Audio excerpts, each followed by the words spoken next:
मंच पर आसीन भारत स्वाभिमान की प्रांतीय संयोजिका डॉक्टर पुष्पांजलि शर्मा, भाई खींची जी जो मंडल प्रभारी हैं, मेरे साथ मंच पर बैठे आपके नगर क्षेत्र के सम्माननीय विधायक महोदय, मैं आप सबसे इस बात के लिए क्षमा चाहता हूं कि 1 घंटा देरी से आया और उसका कारण ये है कि मैं रात को 3 बजे यहां पहुंचा, तो देरी से सोकर उठा, उस कारण से आपके बीच आने में देरी हुई, माफी चाहता हूं।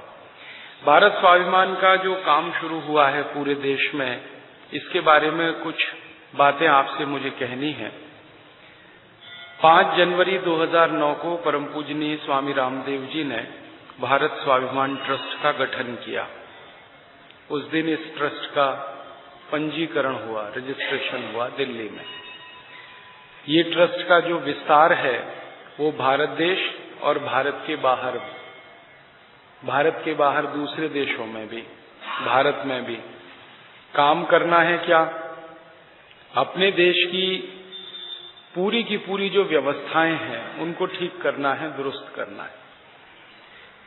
एक अभियान तो परम पूजनीय स्वामी जी कई वर्षों से चला रहे हैं, लोगों को स्वास्थ्य देने का, चिकित्सा मुक्त जीवन देने का, निरोगी जीवन देने का, योग और प्राणायाम की मदद से, और आप सब उसमें लगे हुए हैं।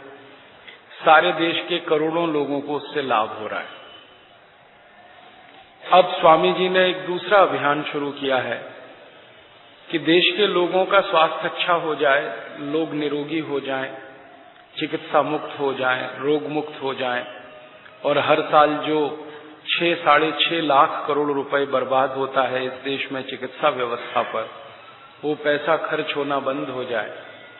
परम पूजनीय स्वामी जी की ऐसी मंशा है, ऐसा उनका आग्रह है कि इस देश में कोई भी व्यक्ति रोग से ना मरे। मरना तो सभी को है, जीवन तो सबका निश्चित है, लेकिन कोई रोगी ना मरे, हंसता खेलता स्वस्थ आदमी इस दुनिया को छोड़कर जाए, ऐसी उनकी मन में कल्पना है। उसके लिए रात दिन वो मेहनत कर रहे हैं, आप सब देख रहे हैं।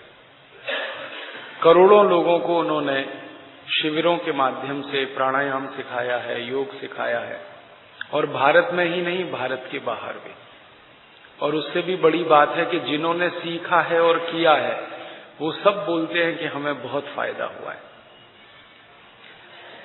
लाखों करोड़ों लोगों के ब्लड प्रेशर ठीक हो गए हैं, लाखों करोड़ों लोगों को हृदय की तकलीफें ठीक हो गई हैं, लाखों करोड़ों लोगों को घुटने का दर्द, कमर का दर्द ठीक हो गया है, हजारों हजार लोगों का कैंसर मिट गया है जो दुनिया में ठीक नहीं होता। गंभीर बीमारियां जो मानी जाती हैं, जेनेटिक बीमारियां जो मानी जाती हैं, वो भी ठीक हो रही हैं। तो ये बहुत अच्छे से काम चल पड़ा है और आप योग शिक्षक इसमें तन मन धन से लगे हैं, आप इसके लिए बधाई के पात्र हैं। अब स्वामी जी को ऐसा लगता है कि लोगों का स्वास्थ्य अच्छा हो जाए, उसके साथ साथ देश का स्वास्थ्य भी अच्छा हो।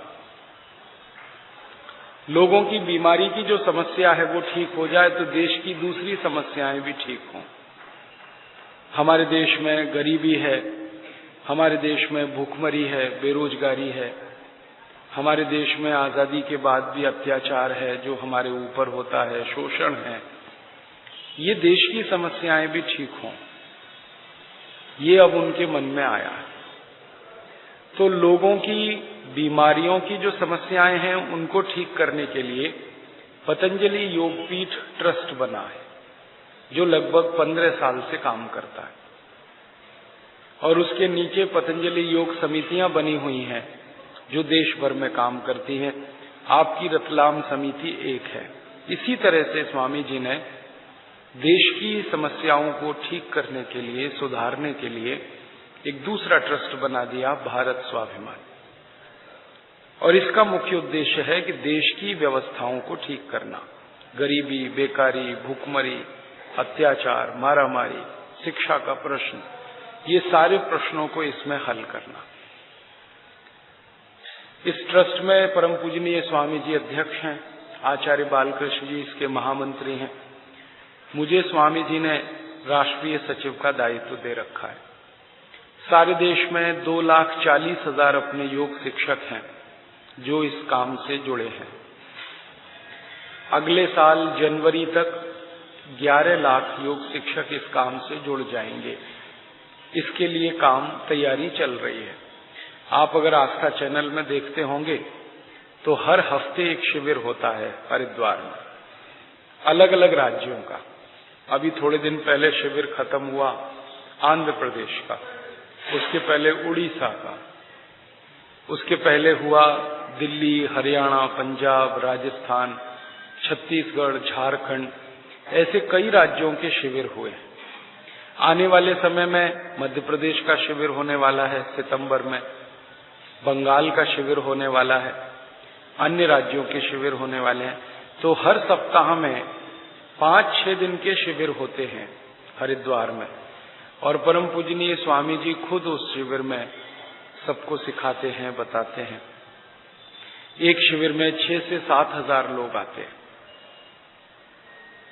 ऐसे जनवरी तक शिविर चलने वाले हैं।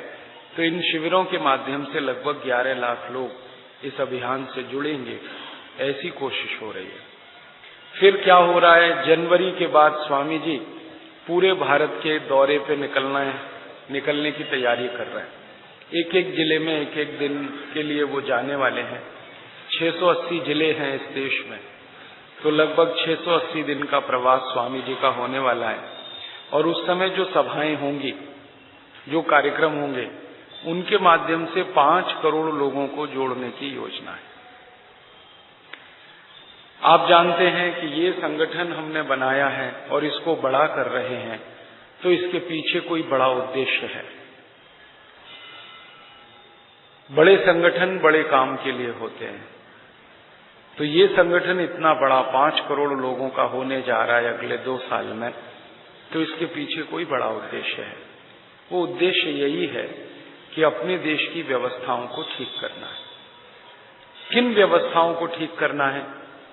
हमारे रोज के जीवन में जो तकलीफ पैदा करने वाली सबसे बड़ी व्यवस्था है, जिसको हम अर्थव्यवस्था कहते हैं, उसको पहले ठीक करना है।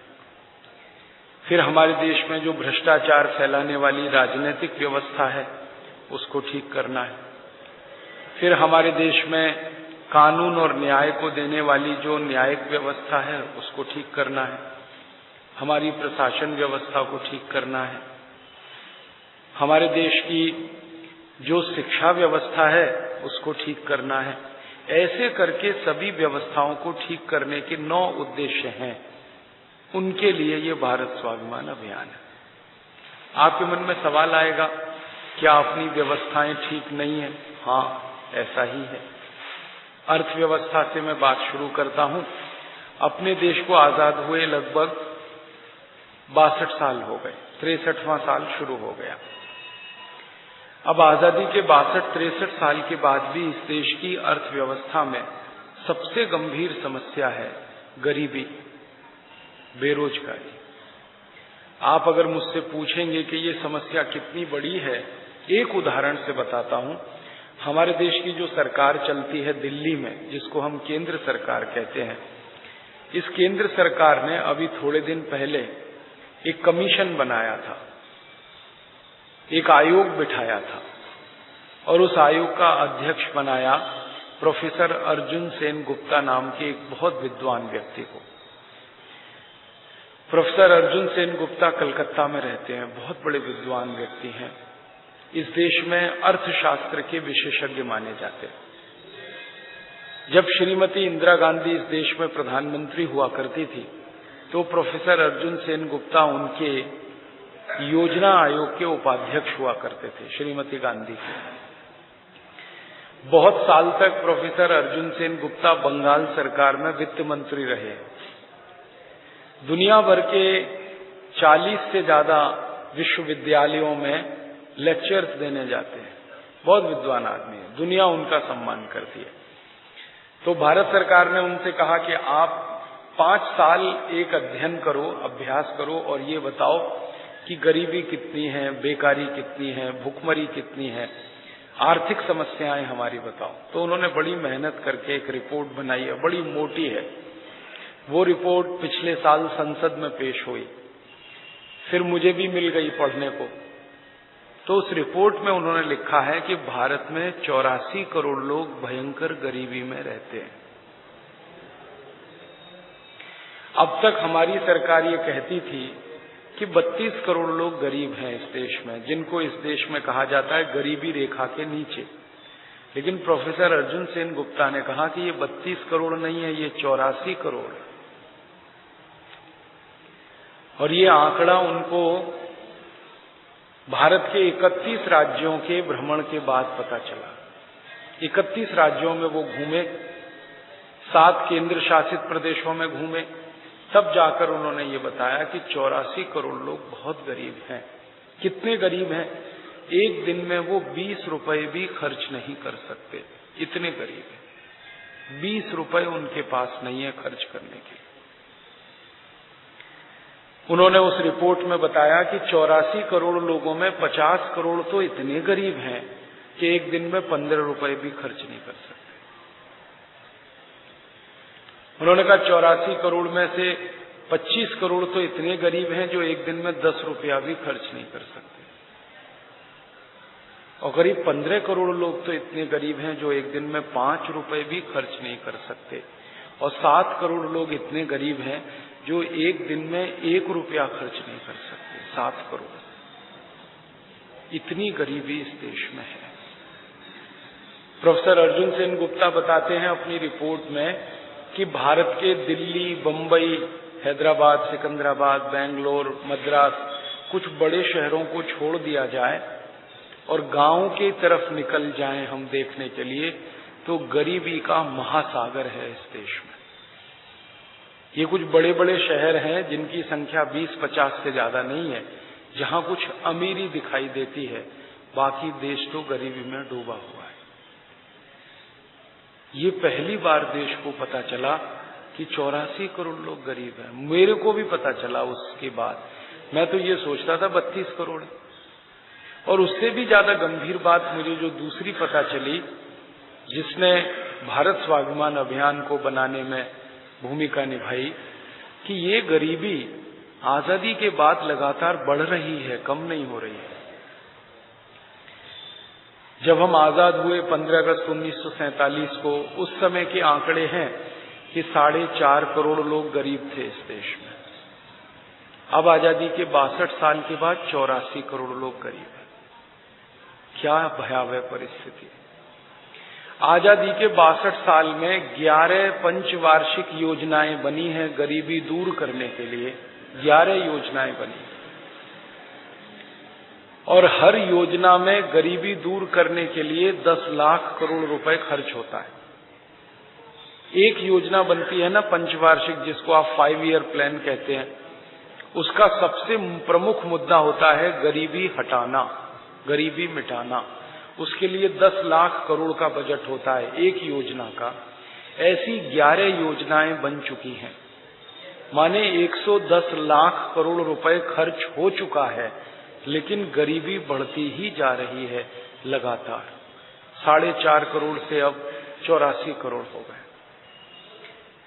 मेरे जैसे लोग ऐसा सोचते थे कि जब हम आजाद हुए तो हम गरीब इसलिए थे कि अंग्रेजों ने हमको लूटा।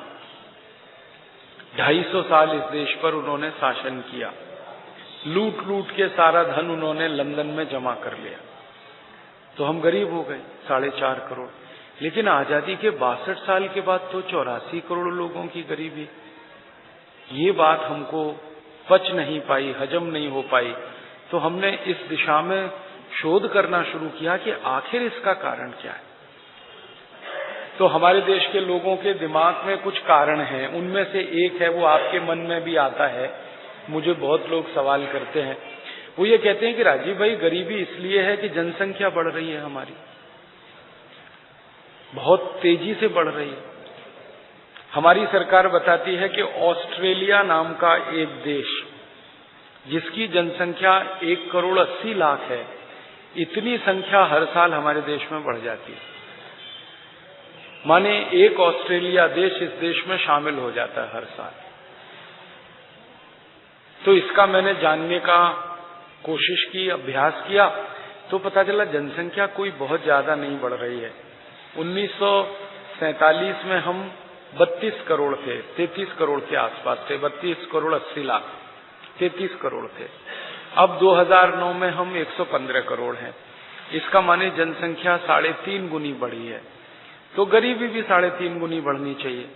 तो गरीबी इस समय 15 करोड़ के आसपास होनी चाहिए। अब ये समझ में नहीं आता कि जनसंख्या तो 3.5 गुनी बढ़ी, गरीबी 21 गुनी कैसे बढ़ गई, ये समझ में नहीं आता। गणित का साधारण सा विद्यार्थी इस बात को समझ सकता है कि अगर जनसंख्या 3.5 गुनी बढ़ रही है तो गरीबी भी उसी अनुपात में बढ़नी चाहिए। तो 12 करोड़ 15 करोड़ गरीब हो जाते, हम 4.5 करोड़ थे 15 करोड़ हो जाते, लेकिन हम तो 84 करोड़ कहां से हो गए। ये कोई गंभीर बात है। और इस गंभीर बात को जानने की जब हमने कोशिश की तो पता चला कि ये गंभीर बात पैदा हुई है पिछले 62 साल में भारत के राजनीतिक भ्रष्टाचार से। हमारे देश में 62 साल में भ्रष्टाचार 21 गुना बढ़ा है। 1947 में भारत के आंकड़े बताते हैं कि भ्रष्टाचार में जितना धन व्यर्थ होता था, बर्बाद होता था, उससे 21 गुना ज्यादा अब होता है। तब सीधी सी बात समझ में आती है। भ्रष्टाचार माने लूट आपके धन और संपत्ति की। तो अगर आपकी लूट 21 गुनी बढ़ गई है तो गरीबी 21 गुनी बढ़ने ही वाली है। तो इस देश की भ्रष्टाचार जो है वो गरीबी की समस्या का बड़ा कारण है। हमारे देश में एक प्रधानमंत्री थे, उनका नाम था राजीव गांधी। आपने उनकी वो बात याद रखी होगी। वो कहा करते थे कि जब मैं किसी गरीब आदमी को विकास के लिए 1 रुपया भेजता हूं दिल्ली से, तो उस आदमी के पास सिर्फ 15 पैसे पहुंचते। और उन्होंने खुद कहा था संसद में कि बीच के जो 85 पैसे हैं वो हमारे नेता और अधिकारी मिलके खा जाते। माने विकास के लिए जो धन आवंटित होता है उसका 85% लूट हो जाती है। और ये राजीव गांधी ने कहा था 1984 में। उस समय भ्रष्टाचार कुछ कम था, अब 2009 आ गया। अब तो हमारे देश में भारत सरकार का एक बहुत बड़ा विभाग है जिसको कहते हैं CAG, controller and auditor general of India. उनकी रिपोर्ट कहती है कि अब तो 1 रुपया जब विकास के लिए नीचे भेजा जाता है तो गरीब आदमी तक 7 से 8 पैसा ही पहुंचता है। अब तो हालत और खराब हो गई। आखिरकार ये सारा पैसा जाता कहां है? ये लूट जाता है अधिकारी और नेताओं के द्वारा। फिर लूटने के बाद ये पैसा कहां जाता है? ये विदेशी बैंकों में जमा हो जाता है। आप पूछेंगे जी कितना लूट जाता है? हमने एक दिन आंकड़े बनाए, सरकार के अलग अलग विभागों से इकट्ठे किए। केंद्र सरकार हमसे टैक्स लेती है हर साल। कुछ नाम है उस टैक्स के, जैसे income tax, central excise duty, central sales tax. ऐसे केंद्र सरकार हमसे कुछ टैक्स लेती है। उसमें पूरे देश के लोगों से 6.25 लाख करोड़ रुपए इकट्ठा करते हैं। फिर राज्य सरकार टैक्स लेती है, मध्य प्रदेश की सरकार अलग लेती है, पंजाब, हरियाणा, उत्तर प्रदेश की अलग लेती है। 31 राज्यों की राज्य सरकार हर साल हमसे 12 लाख करोड़ का टैक्स इकट्ठा करती है कुल मिलाकर। फिर म्युनिसिपल कॉरपोरेशन टैक्स लेता है, नगर पालिका टैक्स लेती है। तो भारत देश में जितने म्युनिसिपल कॉरपोरेशन है करीब 14 से ज्यादा है, 1400 से ज्यादा है, 1400 से ज्यादा वो टैक्स इकट्ठा करते हैं और वो करीब 2.25 लाख करोड़ रुपए ले लेते हैं हमसे। तो म्युनिसिपल कॉरपोरेशन, राज्य सरकार और केंद्र सरकार तीनों मिलाकर 20 लाख करोड़ रुपए ले लेते हैं हमसे हर साल। मेरे जैसे लोग सरकार के अधिकारियों को पूछते हैं कि ये 20 लाख करोड़ का तुम करते क्या हो? कहते हैं जी विकास करते हैं इसका। तो 20 लाख करोड़ तो इतनी बड़ी रकम है। एक दिन मैंने इसका हिसाब निकाला था कि इस रकम का अगर हम सरकार को देना बंद कर दें टैक्स भरना बंद कर दें और ये रकम हम गरीबों में बांट दें तो हर गरीब इस देश में लखपति हो जाता है। एक ही साल में, 2-3 साल की बात नहीं कर रहा, एक ही साल 20 लाख करोड़ रुपए अगर हम इकट्ठे कर लें आपस में मिलके और सरकार को बीच में से निकाल दें कि भाई तुम जाओ, तुम्हारा काम नहीं, हम कर लेंगे इस काम को, क्योंकि इतनी अकल तो हमको भी है जो उनको है। हम भी वही दाल रोटी खाते हैं जो ये सरकार के अधिकारी खाते हैं, कोई बहुत होशियार तो है नहीं, हमारे ही बीच में से गए हैं। तो अगर इनको बाहर कर दें और 20 लाख करोड़ से देश के विकास की योजना बनाएं, तो मैंने एक दिन सोचा कि 20 लाख करोड़ का सोना खरीद लें। मान लो इतना सोना आता है कि 6,35,365 गांवों की एक एक सड़क सोने से बन सकती है। माने 20 लाख करोड़ की रकम में जो हम उद्योग लगाएंगे, फैक्ट्री जिसको आप कहते हैं अंग्रेजी में, कारखाना, तो इतने कारखाने लगेंगे कि 60 करोड़ लोगों को रोजगार मिल जाएगा इस देश में। तो 20 लाख करोड़ से एक साल में तो गरीबों को अमीर कर सकते हैं, दूसरे साल में सोने की सड़कें बना सकते हैं और तीसरे साल में सारे लोगों को रोजगार दे सकते हैं। फिर करेंगे क्या? चौथे साल क्या करेंगे? 20 लाख करोड़ तो फिर आएगा चौथे साल। तो चलो स्कूल बना देंगे, कॉलेज बना देंगे, हॉस्पिटल खोल देंगे, सब करने के बाद फिर 5वें साल तो कुछ नहीं बचता करने के लिए। भजन करें, प्राणायाम करें, योग करें, फिर भी ये 20 लाख करोड़ तो सामने रखा है, करें क्या इसका? मतलब मैं आपको जो समझाना चाहता हूं वो ये कि ये जितनी रकम हम टैक्स में देते हैं, ये रकम अगर 5 साल की कुल इकट्ठी हो जाए तो सारे देश की हर समस्या का समाधान हो जाए। और ये नेता 62 साल से ये रकम इकट्ठी करके विकास नहीं कर पा रहे हैं देश का। चक्कर क्या है?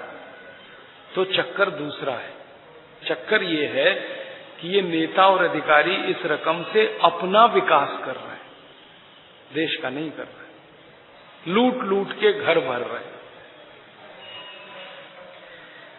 मैंने आजकल भारत के नेताओं की जन्म कुंडली बनाना शुरू किया है। जन्म कुंडली मतलब ये नहीं, वो ज्योतिष वाली नहीं, वो तो मैं नहीं जानता। दूसरी जन्म कुंडली वो ये कि जब वो राजनीति में आए तो उनके पास कितना धन संपत्ति था और राजनीति में आने के बाद मुख्यमंत्री, वित्त मंत्री, वाणिज्य मंत्री वगैरह वगैरह होने के बाद कितना हो गया। अब तक मेरी सूची में 420 नेता शामिल हुए हैं और ये सब ऊंचे स्तर के हैं, छोटे स्तर वाले बात नहीं कर रहा हूं। ये तो जो केंद्र में रह चुके हैं, कोई मंत्री, कोई कुछ, उनकी बात कर रहा हूं। राज्य का तो अभी नंबर ही नहीं। तो 1-2 नेताओं का बिना नाम लिए बताता हूं, आप वैसे बहुत होशियार हैं, समझ जाएंगे। एक नेता है, महाराष्ट्र के हैं। 20 साल पहले उनके घर में टूटी साइकिल नहीं थी, टूटी साइकिल नहीं थी। बस में चढ़ने का किराया नहीं था जेब में, दूसरे की जेब से पैसा निकाल के अपनी बस का टिकट खरीदते थे। चाय पीने के लिए पैसा नहीं था और माँ बाप ने कोई संपत्ति छोड़ी नहीं थी क्योंकि बहुत गरीब थे। आज उस नेता के पास 20,000 करोड़ से ज्यादा की प्रॉपर्टी है। और आप कभी आओ महाराष्ट्र में तो मैं दिखाऊंगा आपको, गांव गांव ले जाके। बंबई से पूना के बीच की दूरी 170 किलोमीटर है। उस दूरी में जितने गांव आते हैं उस गांव की सारी जमीन उसने खरीद रखी है एक नेता ने। हजारों हेक्टेयर जमीन एक नेता के नाम है, जिसके पास 20 साल पहले टूटी साइकिल नहीं थी। और जमीन के कागजात जब हमने इकट्ठे किए तो उसके कुत्ते बिल्लियों के नाम से जमीन।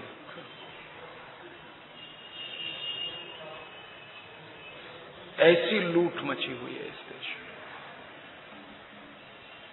एक और बताता हूं, एक नेता है हमारे महाराष्ट्र में, बंबई में 20 साल पहले दादर रेलवे स्टेशन पे वो भाजी बेचता था। भाजी मरे पालक, मेथी, सब्जी बेचता था, माफ करिएगा सब्जी, भाजी मराठी शब्द है, सब्जी बेचता है। स्टेशन पे बैठ के। आज उसके पास बंबई शहर में 25,000 करोड़ की संपत्ति।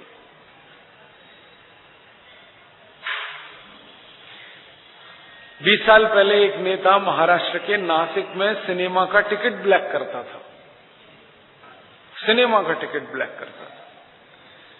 आज उसके पास पूरे महाराष्ट्र में 30,000 करोड़ की संपत्ति। और ये जो नेता है ना, इनके कुछ एजेंट होते हैं। तो ये जो तीनों नेता है ना, इनका एक एजेंट है पूना में। उसको एक बार हम मिले थे। वो कहता है कि मेरे पास 72,000 करोड़ की संपत्ति है। तीनों का बाप है वो। और थोड़े दिन पहले सीबीआई ने बताया, सीबीआई आप जानते हैं इस देश की जांच करने वाली संस्था, और एक दूसरी संस्था है research and analysis wing RAW raw, और एक संस्था है एनफोर्समेंट डायरेक्टरेट प्रवर्तन निदेशालय। ये तीनों बोलते हैं कि उस एजेंट का स्विट्जरलैंड की बैंक में खाता है, उसमें 72,000 करोड़ जमा है। जब हम उसको मिले थे तो पूछा, भाई तुम्हारा 72,000 करोड़ कैसे हो गया? तो उसने कहा कि बहुत सारे नेता अपना पैसा मेरे पास रखते हैं, मैं उसको स्विस बैंक में रख देता हूं, ऐसे हो गया। तो हमने कहा नाम बता दो। उसने कहा ऐसे नहीं बताऊंगा। तो कैसे बताओगे? तो वो कहता मेरा नार्को टेस्ट करा दो, फिर मैं सब बता दूंगा। ऐसे बताऊंगा तो ये मार डालेंगे मुझको, मेरी तो जिंदगी चली जाएगी। तो आप ऐसा करो, मेरे ऊपर मुकदमा करो। वो खुद कहता है मेरे ऊपर केस करो, मेरा नार्को टेस्ट करवा दो, उसमें सब बोल दूंगा मैं, तो मेरी जान भी बचेगी और आपको पता भी चल जाएगा कौन कौन बेईमान है। वो खुद कहता है। ऐसी लूटखोरी हो। अब एक सोचो, एक आदमी ने 72,000 करोड़ जमा कर रखा है। मजाक है? मध्य प्रदेश की सरकार के बजट से ज्यादा है एक आदमी के पास। और ऐसे भारत में कितने आदमी हैं आप पूछोगे तो उनकी सूची बनते बनते बनते बनते बनते बनते 80,000 है। 80,000। एक का नाम मैंने बताया पूना में है, उसका नाम है हसन अली, जिसके पास 72,000 करोड़ है। वो नेता नहीं है, नेताओं का एजेंट है। तो नेताओं के एजेंट और नेता और अधिकारी सबका मिलाकर 80,000 लोगों की लंबी सूची है। इन्होंने लाखों करोड़ों रुपए लूट रखा है। और क्या किया है? जमा कर रखा है स्विट्जरलैंड की बैंकों में। जैसे अपने देश में बैंक होती है ना, भारतीय state bank, state bank of India, Punjab national bank, central bank, Canara bank, ऐसे स्विट्जरलैंड नाम के एक देश में भी कुछ बैंकें हैं। एक बैंक का नाम है बैंक ऑफ जिनीवा, एक बैंक का नाम है बैंक ऑफ ज्यूरिख, एक बैंक का नाम है बैंक ऑफ स्विट्जरलैंड। ऐसी 36 बैंकें हैं उस देश में। उनमें नेताओं के खाते खुले हुए, उनमें ये पैसे जमा है। अधिकारियों के खाते खुले हुए हैं, उसमें पैसे जमा है। और ये नेता और अधिकारियों के एजेंट जो बीच में लेन देन करते हैं, उनके खाते खुले हुए हैं, उनका पैसा जमा। अब ये कितना पैसा है? तो स्विट्जरलैंड की बैंकों का एक समूह है, एसोसिएशन, जैसे भारत में होता है वैसे वहां भी होता है, उसका नाम है स्विस बैंक एसोसिएशन। उन्होंने ये बताया पिछले साल कि भारत के नेता और अधिकारियों का उनके बैंकों में जो खाता है उसमें 1,500 अरब डॉलर जमा है। इसको अगर गणित से हम मदद करके निकालें रुपए में, $1 में 50 रुपए होते हैं और 1 अरब में 100 करोड़ होते हैं। तो 1,500 में 100 करोड़ का गुणा करो, फिर उसमें 50 का गुणा करो, तो ये 75 लाख करोड़ रुपए है। इतना लूटा हुआ धन विदेशी बैंकों में है।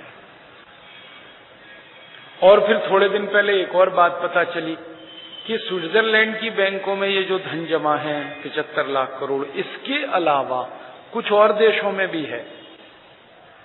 हमारे जो रॉ के अधिकारी हैं और एनफोर्समेंट डायरेक्टरेट, उन्होंने कहा और भी जगह है। एक जगह है पनामा नाम का एक छोटा सा देश है, वहां भी पैसा है भारतवासियों का। एक छोटा सा देश है, उसका नाम है गिनी बिसाऊ, वहां पे भी है। एक देश है, उसका नाम है लीचेस्टन, वहां पे भी है।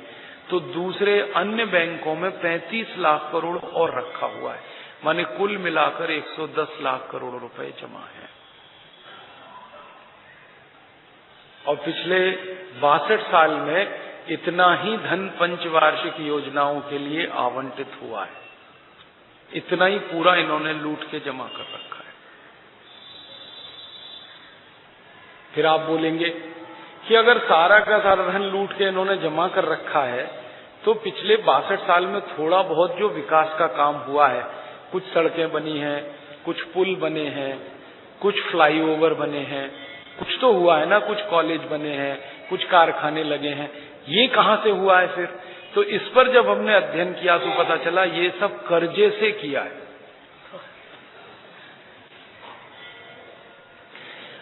हमारा आपका पैसा जो टैक्स का था वो तो सब लूट के जमा कर दिया स्विस बैंक में, और 62 साल में जो थोड़ा बहुत विकास का काम हुआ है उसके लिए कर्ज ले रखा है।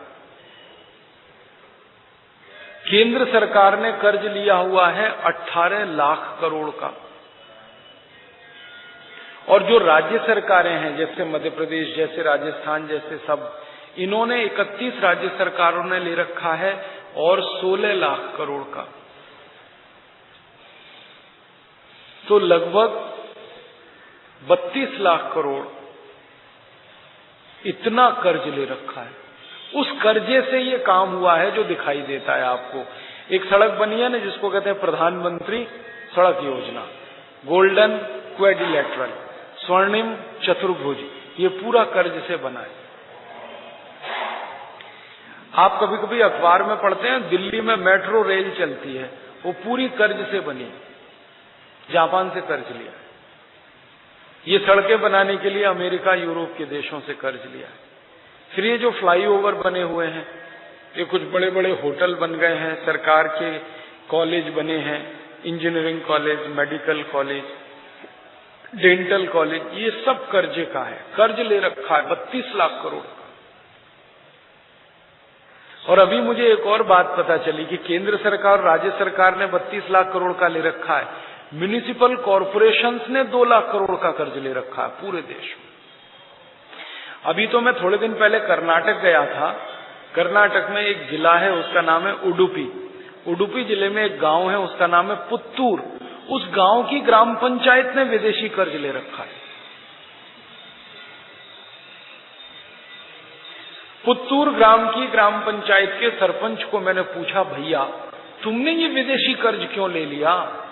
तो उसने कहा कि जब प्रधानमंत्री ले सकता मैं क्यों नहीं ले सकता?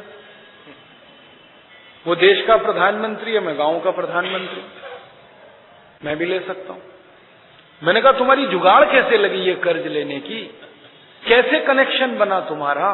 तुम वर्ल्ड बैंक कैसे पहुंच गए? एशियन डेवलपमेंट बैंक कैसे पहुंच गए? तो उन्होंने कहा कि ये जो सरकार के अधिकारी कर्ज लेने जाते हैं, इन्हीं से मेरी दोस्ती हो गई। इन्होंने मुझे बता दिया, मैंने एप्लीकेशन दे दिया एशियन डेवलपमेंट बैंक में, उन्होंने कर्ज दे दिया। मैं बोला ऐसे ही दे दिया? उसने कहा नहीं, पूरे गांव की संपत्ति गिरवी रख के मैंने कर्ज ले लिया।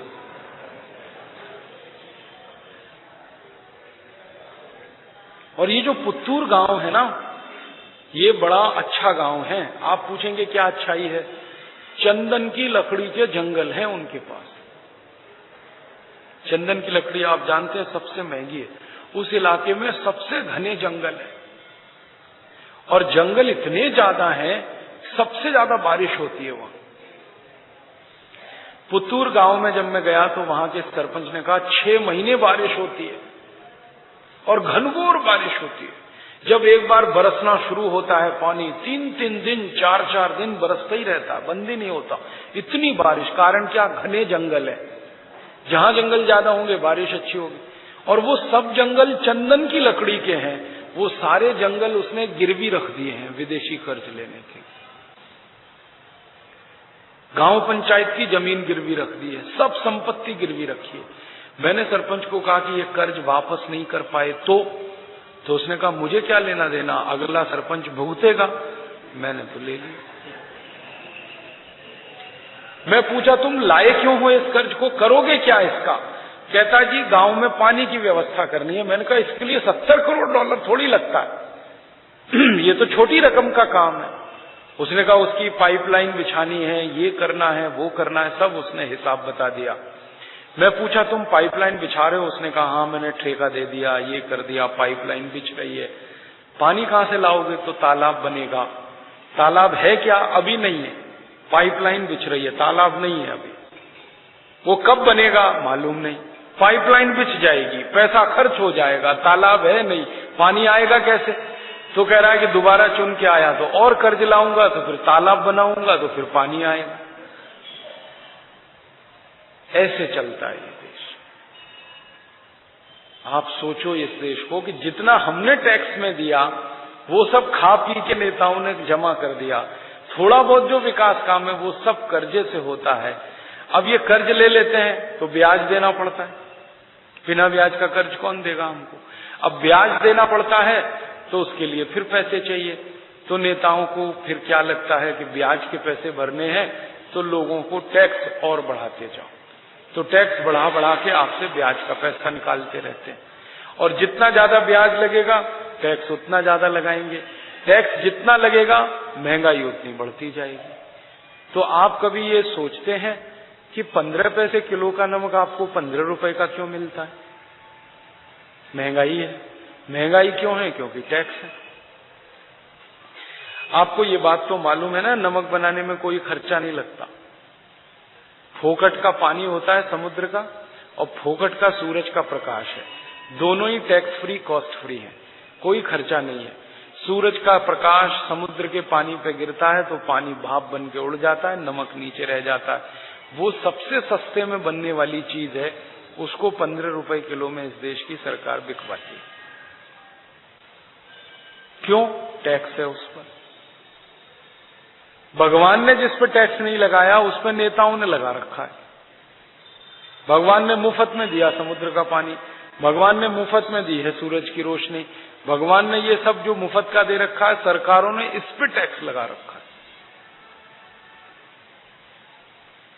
दाल 12-15 रुपए किलो मिलनी चाहिए, 90 रुपए किलो है। सब्जी 10-12 रुपए किलो होनी चाहिए, 60 रुपए किलो तो टिंडा है, 40-45 रुपए किलो भिंडी है, 24 रुपए किलो आलू है, 20-22 रुपए किलो प्याज है। क्या खाएं, क्या बनाएं? गरीबों के घर में तो आजकल ये आलम है, ये दर्शन है कि वो दाल का तो नाम सुनते हैं बस, 90 रुपए किलो, खाएं कैसे? पैसे ही नहीं। एक दिन में 20 रुपए की आमदनी है।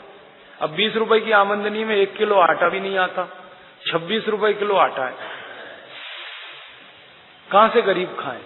तो 84 करोड़ गरीबों की जिंदगी तो नरक हो गई है इस देश में। और नरक तो आपकी भी है, बस आप बोलते नहीं है।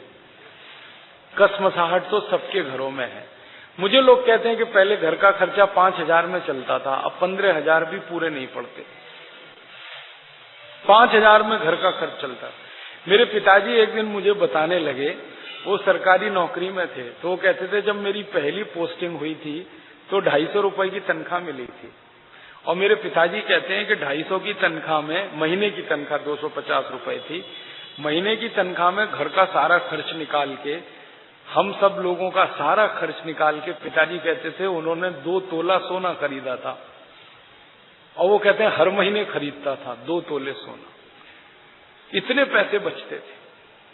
अब वो ये कहते हैं कि महीने की आमदनी 20,000 हो जाए तो 2 तोला सोना नहीं खरीद सकता, क्योंकि 15,000 खर्चे में चले जाते हैं, 5,000 बचता है। माने महंगाई इतनी बढ़ गई है इस देश में। और महंगाई बढ़ने का एक ही कारण है, टैक्स और टैक्स और टैक्स। जब आजादी मिली थी तो इस देश में 22-23 तरह के टैक्स थे अंग्रेजों के लगाए हुए। अब आजादी के बाद 64 तरह के टैक्स हैं इस देश में। अब आपके ऊपर जितना ज्यादा टैक्स लगेगा हर चीज महंगी होगी। मैं आपको 2-3 उदाहरण देता हूं। मेरे हाथ में एक पेन है, ये बाजार से खरीदो 10 रुपए का आता है, ये फैक्ट्री में 1.5 रुपए का बनता है। क्योंकि जो बनाने वाला आदमी है उसको मैं जानता हूँ। वो कहता है 1.5 रुपए में बनता है, और वो कहता है 50 पैसे में इस पे मुनाफा लेता हूँ, तो 2 रुपए में। अब 2 रुपए का पेन आपको 10 रुपए में मिलता है, क्योंकि इस पर टैक्स है।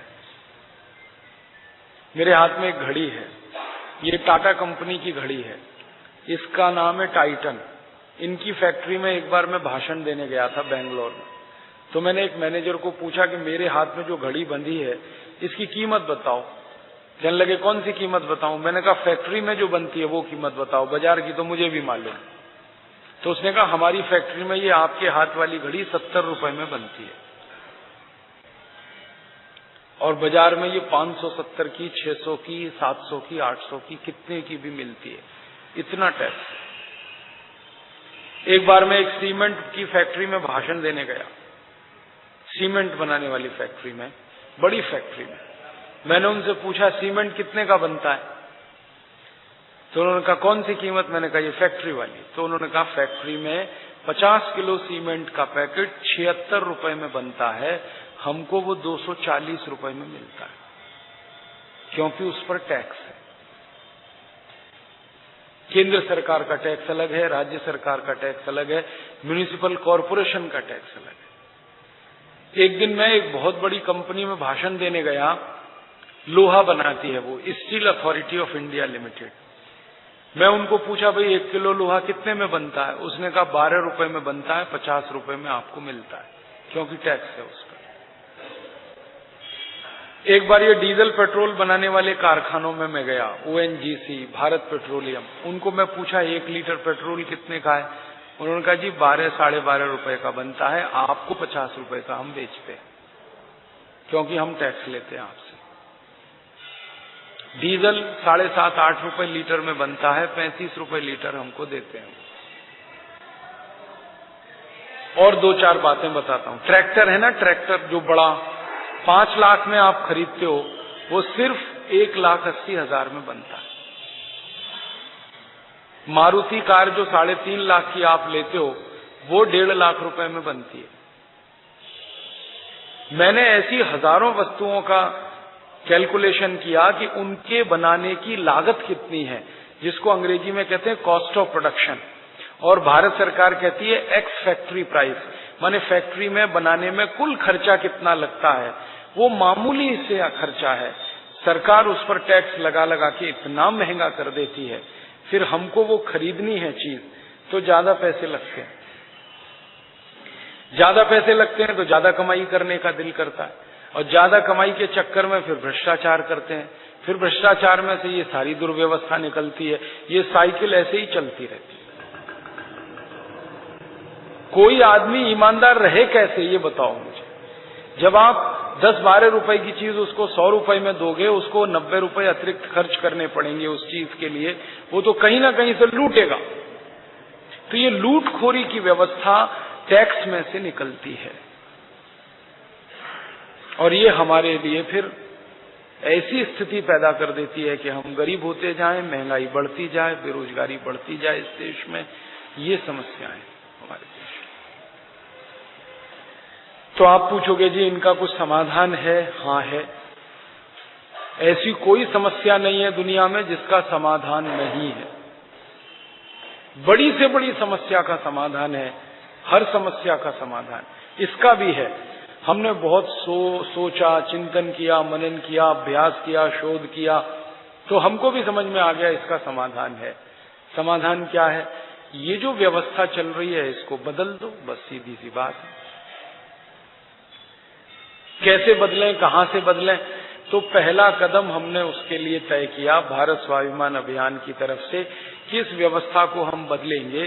तो पहला काम हम जो करने जा रहे हैं वो ये कि नेताओं ने, अधिकारियों ने जो 62 साल में लूट लूट के 110 लाख करोड़ जमा किया है, इसको पहले वापस लाएंगे भारत में।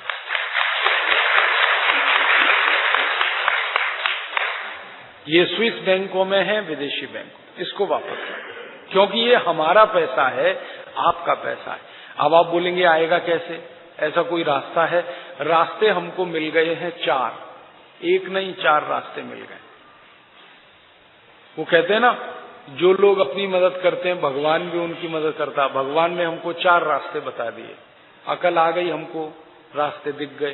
पहला रास्ता ये है कि ये जो सारा धन जमा है ना विदेशी बैंकों में, ये जमा है निजी संपत्ति के रूप में, प्राइवेट प्रॉपर्टी, निजी संपत्ति। किन की? नेताओं और अधिकारियों की।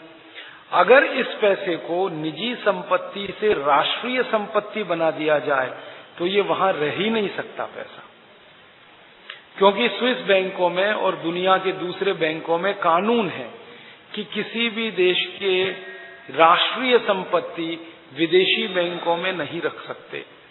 ये कानून है। राष्ट्रीय संपत्ति राष्ट्रीय बैंक में ही रख सकते हैं।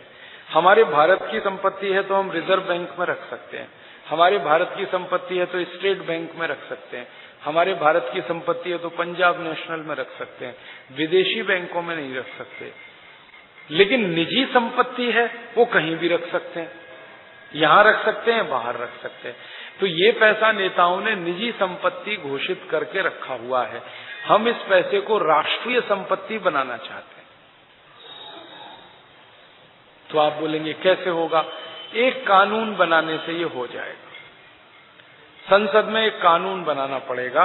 वो कानून ये कहेगा कि 15 अगस्त 1947 के बाद जो भी धन भारत से लूटा गया, विदेशी बैंकों में जमा किया गया, वो भारत की राष्ट्रीय संपत्ति है। इसका प्रस्ताव संसद में पेश करना है। जब प्रस्ताव पेश होगा तो बहस होगी। बहस पर हम देखेंगे कि कौन कौन इसका विरोध कर रहा है।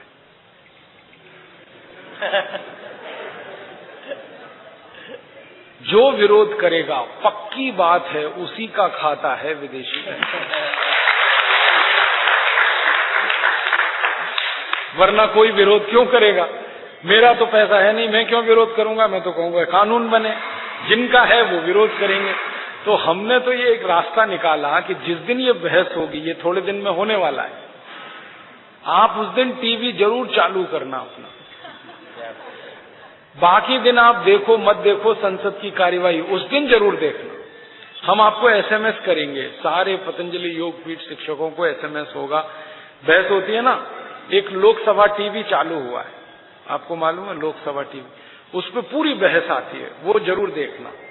और हम कोशिश करेंगे कि नेशनल चैनल पे भी आए, DD1 पे आए, अपने आस्था चैनल पे तो पूरी बहस दिखाएंगे। तो बहस देखोगे आप तो देखो कौन विरोध कर रहा है और कौन उसका समर्थन कर रहा है, तो पहचान लेना आपके विरोध कौन कौन कर रहा है। फिर हम आगे का कदम उठाने वाले हैं कि जो जो इसका विरोध करेंगे उनके चुनाव क्षेत्र में हम जाएंगे। स्वामी जी भी जाएंगे, स्वामी जी ने बोला मैं जाऊंगा, और उनकी पोल खोलेंगे। पोल क्या खोलेंगे? 20 साल पहले इनके पास क्या था, अब इनके पास कितनी संपत्ति है, और उनसे पूछेंगे ये आई कहां से, तो कहेंगे भगवान ने दी है, तो भगवान को समर्पित कर दो।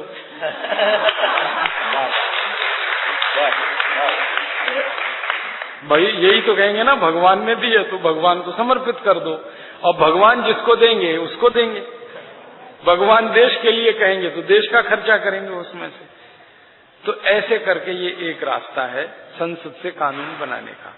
दूसरा, आप ये बोलोगे ये मानेंगे ही नहीं, मान लो संसद में सब विरोध करेंगे, एक भी समर्थन नहीं करे, ऐसा भी हो सकता है, बिल्कुल हो सकता है। सबके सब विरोध करें, एक भी हमारी बात का समर्थन ना करे, तब क्या करेंगे हम? तब हमने दूसरा संकल्प लिया है कि फिर एक नई संसद हम बनाएंगे।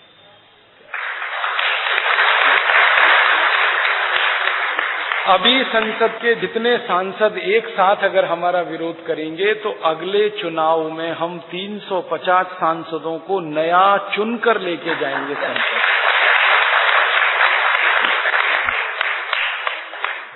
और जो नए सांसद चुन के आएंगे वो समाज के ऐसे लोग होंगे जो ईमानदार, कर्मठ, निष्ठावान, जिनके जीवन में अंदर बाहर सब एक जैसा है। और अभी भारत में ईमानदार लोग मर नहीं गए, सब अभी भी हैं।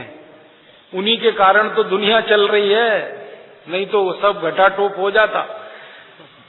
अभी भी ईमानदार हैं। तो जो ईमानदार लोग हैं, नैतिकता वाले हैं, चरित्रवान हैं, कर्मठ हैं, जिनकी जिंदगी में पारदर्शिता बहुत है, ऐसे लोगों को चुनकर 350, 400 जितना भी है अधिक से अधिक लेके आएंगे और फिर ये प्रस्ताव पारित कराएंगे, फिर देखें कौन रोकता है।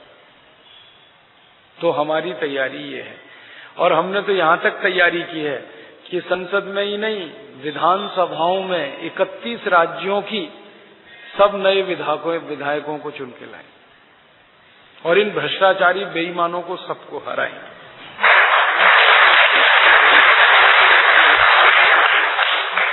जनता हमारा साथ देगी, इसका हमें भरोसा है। क्यों? क्योंकि हमारा जो नेता है वो एक सन्यासी है, इसलिए जनता साथ देगी। सन्यासी की इस देश में सबसे बड़ी इज्जत है।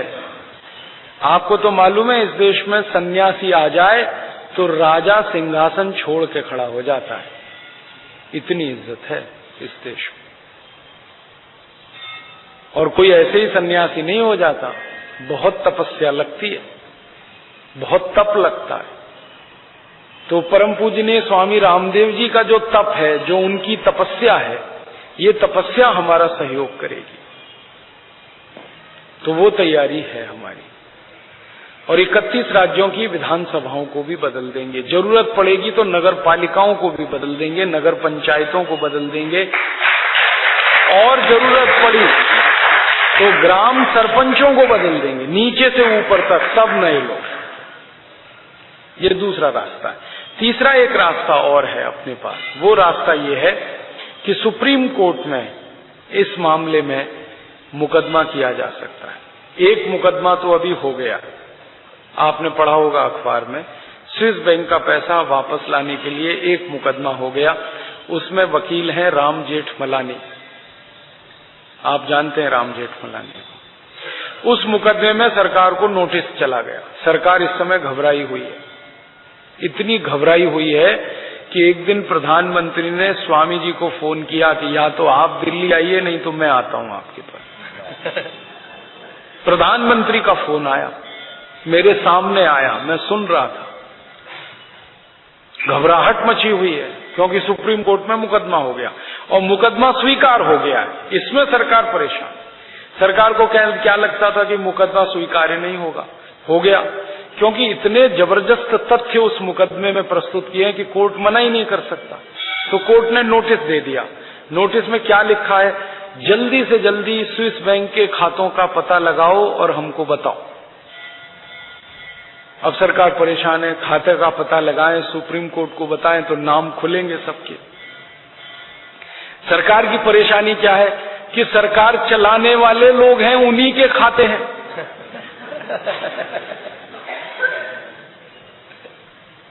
तो उन्होंने पता है स्वामी जी को क्या कहा, आप थोड़ा समय दे दो हमको, 2-4 महीने 6 महीने। तो स्वामी जी ने कह दिया अनंत काल का समय तो नहीं दे सकते आपको, 2 महीने 4 महीने अगर आपको लगता है तो आप ले लो, लेकिन ये तो बताना ही पड़ेगा खाते किसके हैं, पैसा किसका। तो सुप्रीम कोर्ट में मुकदमा चला गया। अब इस मुकदमे में सुनवाई जैसे जैसे चलेगी वैसे वैसे मामला आगे बढ़ेगा। आपको भी खबरें आती रहेंगी, टीवी पे देखते रहो, अखबार पढ़ते रहो, ध्यान रखो इन खबरों पे। इसमें आगे हम क्या करने वाले हैं कि सुप्रीम कोर्ट को अगर सरकार ने नहीं दिया तो हम देंगे। हम क्या देने वाले हैं?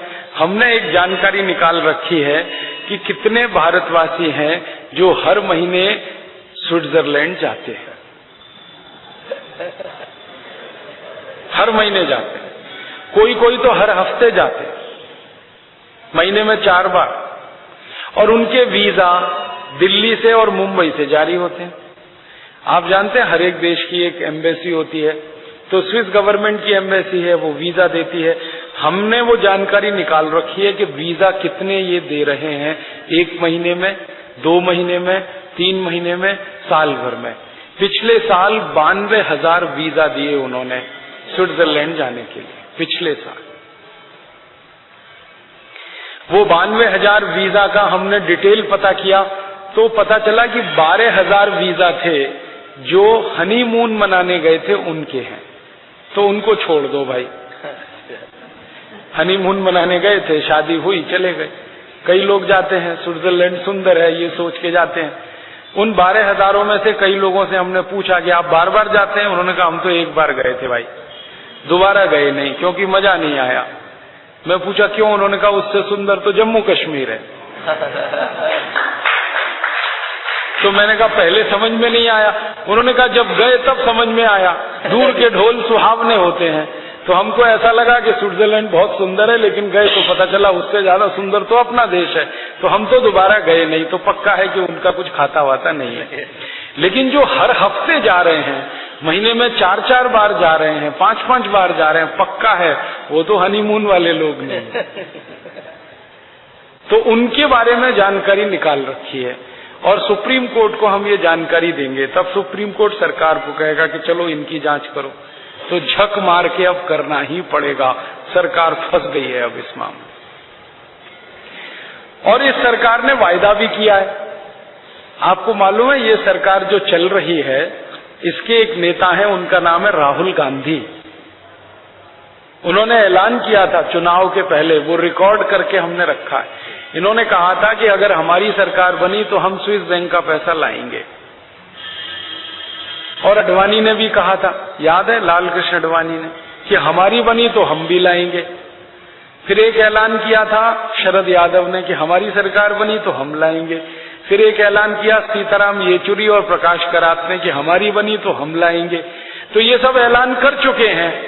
तो हम तो उनको याद दिलाने वाले हैं कि आपने बोला था पैसे लाएंगे, सरकार बन गई है, अब लाओ।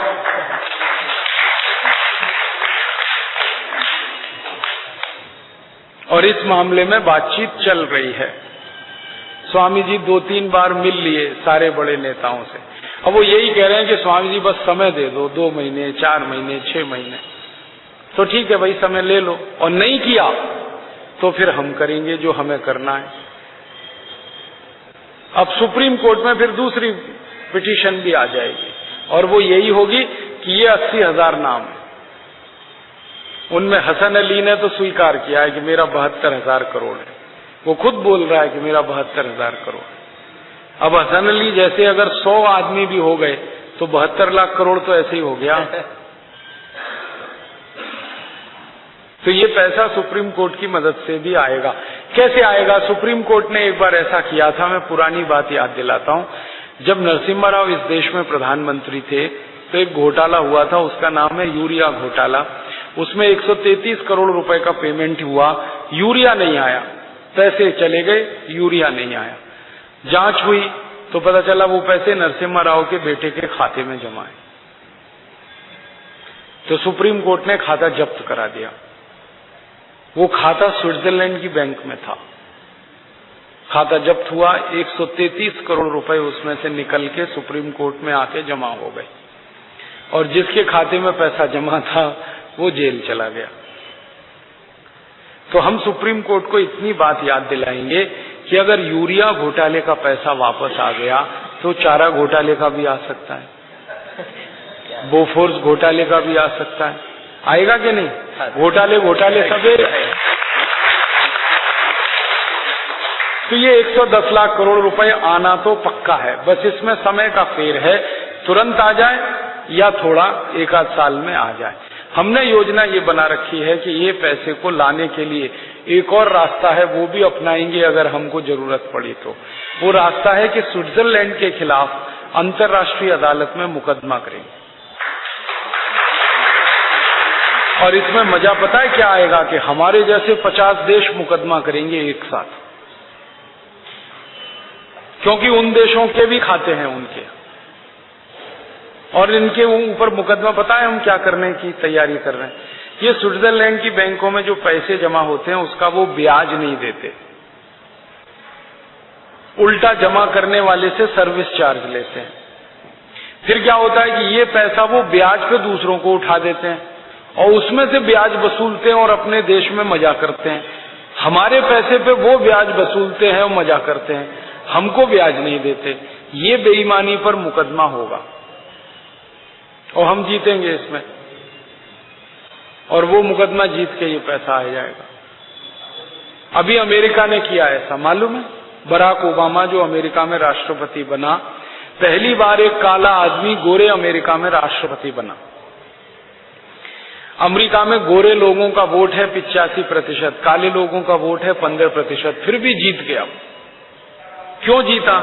उसने लोगों से एक वायदा किया। उसने कहा कि मैं राष्ट्रपति बनता हूं, पहला काम ये करूंगा, स्विस बैंक का पैसा लाऊंगा। अमेरिका में भी भ्रष्टाचार है, आपको मालूम है, वहां भी भ्रष्ट नेता है, वो भी पैसा ले जाके स्विस बैंक में रखते हैं। तो उसने कहा था मैं लेके आऊंगा। तो लोगों ने वोट दिया उसको, इतना वोट दिया कि किसी को नहीं मिला। 250 साल में इतना वोट उसको मिल गया अकेले, और उसने वायदा निभाया। जीतने के 15 दिन के बाद उसने ये कानून बना दिया, और कानून बनने के 21 दिन में पैसा आ गया। अमेरिका के 4,490 लोगों के खाते पकड़े गए स्विस बैंक में, और 470 अरब डॉलर मिल गया। अमेरिका ने उस पैसे को निकाल लिया। अब अमेरिका ने ये कर लिया तो भारत भी कर सकता है। और बराक ओबामा ने भारत के प्रधानमंत्री को चिट्ठी लिखी है कि मैं आपकी मदद कर सकता हूं इस काम, आप अगर बोलो तो मैं मदद कर सकता हूं। कैसे मैंने पैसा निकाला है मुझे मालूम है, आप भी निकाल लो। तो वो मदद करने को तैयार है, क्योंकि बराक ओबामा जो है ना, भारत के एक नेता को सबसे ज्यादा मानता है, वो है महात्मा गांधी। बराक ओबामा के ऑफिस में और उसके घर में जिस नेता की फोटो है वो महात्मा गांधी की ही है, और उसके एक पूर्वज की है मार्टिन लूथर किंग। 2 ही फोटो रखता है वो अपने घर में। गांधी जी का भगत है वो कहता है गांधी जी सच्चे आदमी थे, वो ही दुनिया को दिशा दिखा सकते हैं। और वो कहता है भारत गांधी जी का देश है, इसलिए मैं भारत की मदद करना चाहता हूं। दूसरा हनुमान जी का भगत है। हाँ, आपको मालूम है जब वो चुनाव लड़ रहा था तो बजरंगबली की एक विशाल मूर्ति उसने यहां से मंगवाई, अपने ऑफिस में स्थापित की, उनकी पूजा करता है वैसे ईसाई, आधा ईसाई आधा मुसलमान है, आधा आधा है, लेकिन हनुमान जी का भगत है। और हनुमान जी भारत के, तो वो कहता मैं मदद करना चाहता हूं भारत की। तो अच्छा है, ऐसे और भी लोग खड़े हो जाएंगे। हमको तो ये आना है पैसा, आज नहीं तो कल। अब करेंगे क्या हम इस पैसे का, वो महत्व का है। तो उसके लिए हमने भारत स्वाभिमान की तरफ से एक योजना बनाई है। वो पूरी योजना तो नहीं बता सकता, समय बहुत लगेगा, उसके 2-3 बिंदु बताता हूँ। सबसे पहला काम इस पैसे के आने के बाद हम जो करना चाहते हैं वो ये कि भारत के गांव-गांव में उद्योग लगाने। गांव में, शहरों में तो बहुत उद्योग लग गए, गांव में लगाने। आप बोलेंगे जी गांव में कौन से उद्योग लग सकते हैं? 100 उद्योग हैं जो गांव में हर जगह लग सकते हैं, 100। उनमें सबसे पहला उद्योग जो गांव-गांव में हम लगवाना चाहते हैं वो है, भारत के 2 लाख गांव में कपास पैदा होती है, तो कपास से सूत बन सकता है, सूत से चरखा चला के, लूम चला के खादी का कपड़ा बन सकता है। तो 2 लाख गांव में चरखा चलाने का, खादी बनाने का उद्योग हो सकता है। जहां कपास है वहां सूत है, जहां सूत है वहां खादी है। तो खादी बनेगी 2 लाख गांव में और बिकेगी पूरे देश में। कौन खरीदेगा? आप खरीदो, मैं खरीदूं। हमने तो भारत स्वाभिमान की तरफ से तय कर लिया है कि हर एक योग शिक्षक अब खादी ही पहनेगा, क्योंकि आपको मालूम है परम पूजनीय स्वामी जी ने खादी पहनना शुरू कर दिया। वो तो भगवाई पहनते हैं ना, वो भी अब खादी का आ गया। वो कहते हैं मैं पहनूंगा तो मेरे सारे चेले पहनेंगे देश में, तो सारे योग शिक्षक खादी पहनेंगे। 11 लाख योग शिक्षक, 11 लाख परिवार अगर खादी खरीदने लगे, करोड़ों मीटर खादी बिकेगी। और फिर ये 11 लाख अगर 10-10 को भी कहेंगे भाई तुम भी खादी ले लो, तुम भी खादी ले लो, और खादी बिकेगी। तो बनेगी गांव में, बिकेगी शहरों में। आप भी इसको ध्यान रखना कि खादी खरीद के 2 लाख गांव को हम रोजगार दे सकते हैं। और हमने हिसाब निकाला 15 करोड़ लोगों को इसमें रोजगार मिलेगा खादी के कपड़े में। और ये अकेली ऐसी चीज है जिसमें बिजली की जरूरत नहीं है, बिना बिजली के ये सब काम होगा। चरखा चलाना हाथ से, सूत को बुनना हाथ से, सूत को रंगना हाथ से, कपड़े का, ये सब हाथ का काम है, इसमें बिजली की कहीं जरूरत ही नहीं। तो बिजली आए नहीं आए कोई फर्क नहीं पड़ता, ये काम चल पड़े। ऐसे ही दूसरा उद्योग हमने तय किया है कि भारत में लगभग 1 लाख से ज्यादा गांव हैं जहां सरसों पैदा होती है, तिल पैदा होता है, नारियल पैदा होता है। तो सरसों जहां होती है वहां सरसों का तेल निकल सकता है, तिल जहां होता है वहां तिल का तेल निकल सकता है, और जहां नारियल है वहां नारियल का। अभी तेल निकलता है शहर के बड़े बड़े कारखानों में, हम तेल निकलवाएंगे छोटे छोटे गांवों में। और ये तेल निकालने के लिए भी बिजली नहीं चाहिए, वो कोलू चलता था ना पहले बैल वाला, उसी से निकलवाएंगे। उसकी 2 फायदे हैं, तेल की क्वालिटी अच्छी रहती है। ये बिजली वाली मशीन जो घूमती है ना, ये तेल को जला देती है क्योंकि तापमान बहुत है, तो तेल का प्रोटीन कंटेंट कम हो जाता है और धीरे धीरे कोलू का जो तेल निकलता है उसमें सारी प्रोटीन सुरक्षित रहती है। और वैज्ञानिकों का ये कहना है कि ये कोलू का तेल जो भी खाएगा उसको हृदयघात कभी नहीं आ सकता। आप बोलेंगे क्यों? क्योंकि ये जो कोलू का तेल है इसको खाने से शरीर में HDL बढ़ता है, और HDL वो केमिकल है जो शरीर को सुरक्षित रखता है। हृदयघात लाने वाला जो केमिकल है वो LDL और VLDL है, वो मशीन के तेल से बढ़ता है। तो लोगों का स्वास्थ्य भी अच्छा हो। अब मुझे समझ में आया कि हजारों साल हमारे दादा दादी वो कोलू का ही तेल खाते थे, किसी को हृदयघात नहीं होता था। जब से ये मशीनों का तेल आया हम उसको रिफाइंड तेल कहते हैं, डबल रिफाइंड, तब से हार्ट अटैक भी ज्यादा आया। तो लोगों का स्वास्थ्य अच्छा होगा। और तेल तो हम ले लेंगे, खली बचेगी वो जानवरों के काम आएगी। खली खिलाओ जानवरों को, दूध खूब बढ़ता, और दूध गाढ़ा होता है, दूध में घी ज्यादा निकलता है। जो जानवर तिल के तेल की खली खाते हैं, सरसों के तेल की खली खाते हैं, खूब गाढ़ा दूध देते हैं, वो घी उसमें खूब निकलता है। तो 2 फायदे हो जाएंगे, तेल हमको मिलेगा, खली जानवरों को मिलेगा। गांव गांव में ये करना। तीसरा एक उद्योग हम गांव में ये चाहते हैं, भारत के 90,000 गांव ऐसे हैं जहां आलू पैदा होता है, आलू, और हर साल इस देश में करोड़ों टन आलू सड़ जाता है। तो हम जो चाहते हैं वो ये कि जिन जिन गांवों में आलू पैदा होता है वहां आलू का चिप्स बनाओ और वो बाजार में बेचो।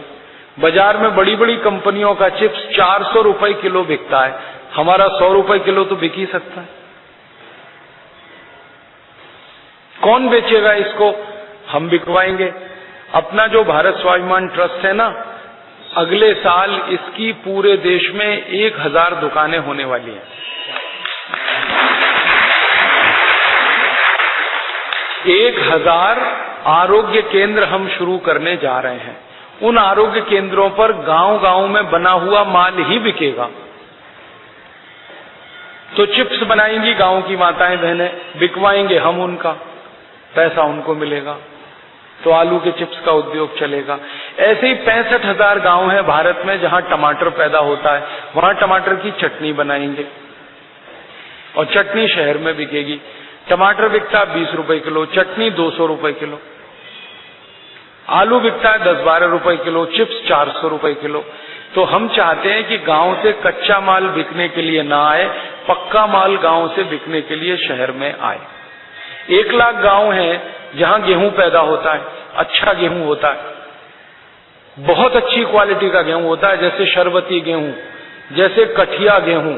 खाओ तो शरीर में इतनी पौष्टिकता है कि हम सोच नहीं सकते।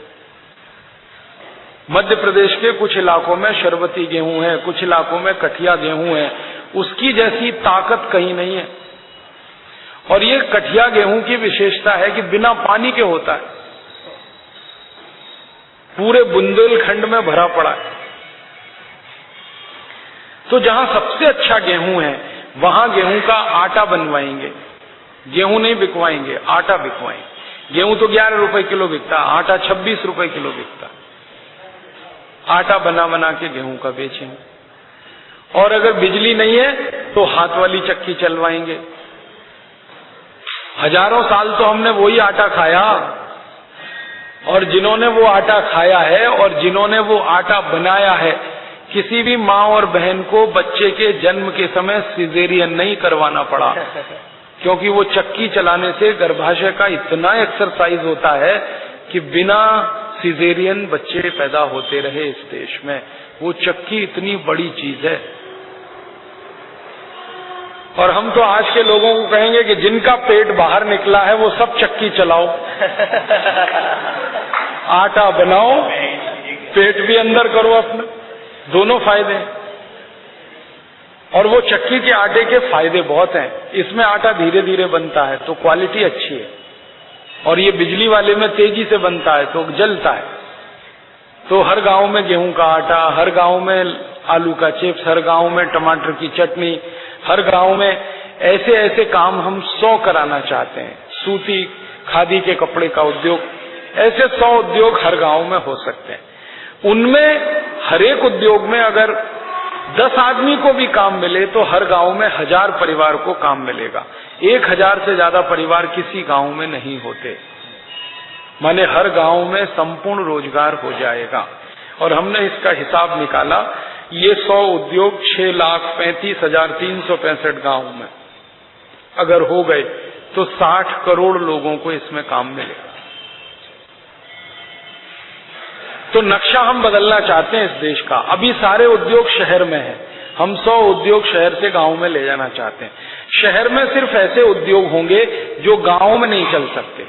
जैसे टेलीविजन बनाने का उद्योग गांव में नहीं चल सकता, वो शहर में चलेगा। साइकिल बनाने का उद्योग गांव में नहीं चल सकता, वो शहर में चलेगा। इसी तरह से कार बनाने का उद्योग गांव में नहीं हो सकता, शहर में चलेगा। ट्रैक्टर बनाने का उद्योग गांव में नहीं हो सकता, शहर में चलेगा। तो बड़े उद्योग शहर में और छोटे उद्योग सब गांव, ऐसी व्यवस्था करें। इसमें कितना खर्चा होगा, हमने सब हिसाब जोड़ा। इसमें कुल मिला के 15 से 20 लाख करोड़ का खर्चा आएगा, और अपने पास 110 लाख करोड़ है स्विस बैंक का, आराम से ये काम हो जाएगा। इसके बाद दूसरा काम हम ये करना चाहते हैं कि गांव गांव में बिजली हो, हर गांव में बिजली हो। अगर शहर में है तो गांव में भी हो, नहीं तो किसी को बिजली नहीं हो। शहर वाले भी अंधेरे में रहें, गांव वाले भी रहें। बिजली है तो सबको हो, ये नहीं कि शहर वालों को मिले गांव वालों को नहीं। अब बिजली हो तो बिजली घर चाहिए, तो हमने उसके लिए योजना बनाई है कि छोटे छोटे बिजली घर बनाएंगे, 1-1 मेगावाट के, 2-2 मेगावाट के, और 10 गांवों के बीच एक बिजली घर लगाएंगे। 10 गांवों की बिजली की जरूरत एक बिजली घर पूरा करे। तो ऐसे 1 लाख बिजली घर लगेंगे, और 1 लाख बिजली घरों को लगाने में 5 लाख करोड़ खर्च होगा। तो कर देंगे, क्या फर्क पड़ता है, 110 लाख करोड़ है। और ये छोटे बिजली घर हम इसलिए लगाना चाहते हैं, अभी भारत में पता है क्या होता है, बड़े बिजली घर लगते हैं, 1000 मेगावाट, 1500 मेगावाट, 2000 मेगावाट, उसमें बिजली पैदा होती है वो 12000 वोल्ट की होती है, 13000 वोल्ट की होती है, 15000 वोल्ट की होती है, बहुत ज्यादा हाई। अब उस बिजली को घर में जलाना हो तो 220 वोल्ट में बदलना पड़ता है, तो 15000 वोल्ट से उसको घटाते घटाते 220 पे लाना पड़ता है। उसमें बिजली नष्ट करनी पड़ती है और वो फालतू में खर्च होती है। हमारे देश में कुल बिजली जितनी बनती है उसका 35% इसी तरह से बर्बाद हो जाता है। तो हम ये चाहते हैं कि गांव में घरों में जो बिजली जलती है 220 वोल्ट की, वो उतने ही वोल्ट पर बने और जले, खर्च ना हो फालतू। तो छोटे बिजली घर से ये संभव है। बड़े बिजली घर रखेंगे कारखानों के लिए या रेल चलाने के लिए, छोटे बिजली घर गांव के घरों के लिए। तो सारे गांव में बिजली हो, 24 घंटे, 5 लाख करोड़ का खर्चा वो भी कर देंगे। फिर सड़क बनाएंगे, फिर स्कूल बनाएंगे, फिर हॉस्पिटल बनाएंगे, फिर गांव में खेल कूद के मनोरंजन के लिए काम करेंगे। गौ पालन, पशु पालन के लिए गांव में शेड बनाएंगे, एक भी गाय भूखी न रहे, एक भी पशु भूखा न रहे, फालतू घूमता न रहे, इसके लिए जमीन की व्यवस्था, सब पूरा काम करने का मैंने खर्चा निकाला। 50 लाख करोड़ में सब हो जाए। 50 लाख करोड़ खर्च करने के बाद हमको ये समझ में नहीं आएगा कि अब क्या करें। अभी भी 60 लाख करोड़ बचेगा, तो उसको भारत माता के नाम से बैंक में फिक्स डिपॉजिट कर देंगे, तो उसका 1 साल का ब्याज 6 लाख करोड़ आएगा। उस ब्याज से ही देश का हम खर्च चला लेंगे, किसी पे टैक्स लगाने की जरूरत ही नहीं पड़ेगी।